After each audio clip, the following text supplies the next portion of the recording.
ceiling is currently $16.699 trillion. We've already reached that amount, and we're set to start running out of money on October 17th.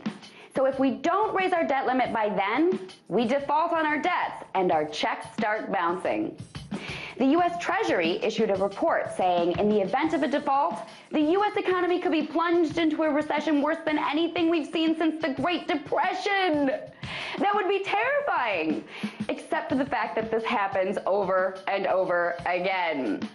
Since 1960, Congress has raised the debt ceiling 78 times. And yet still, the media and the government go into histrionics every time we approach the limit. This time around, our Congress is once again politicizing the debt limit for the benefit of their own parties. Republicans are loving it as a talking point against spending money on Obamacare.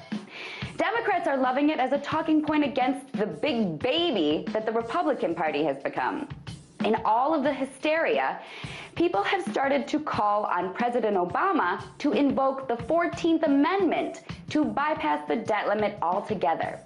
The 14th Amendment was ratified in 1868. America was just getting off the ground, so our forefathers thought it might be a good idea to write something on the importance of the U.S. paying its bills. The language from this amendment states that the validity of the public debt of the United States shall not be questioned. It's a fancy way of saying, hey America, don't be a jerk, pay off your debts. When the 14th Amendment was written, I'm pretty sure this isn't what the writers had in mind. I'm pretty sure they weren't thinking, hey, our political parties will become complete babies who will use any system of checks and balances as a way to give their party more power and better talking points. Regardless of the original intention, the writers of the 14th Amendment seem to have been extremely prescient in writing it. Clearly, they realized that we would need someone to tell us, hey morons, stop spending what you don't have and pay off your debt.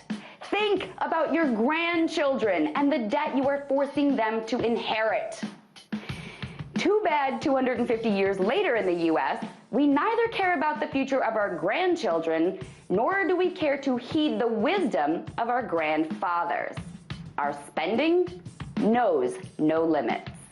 Tonight, let's talk about that by following me on Twitter @TheResident.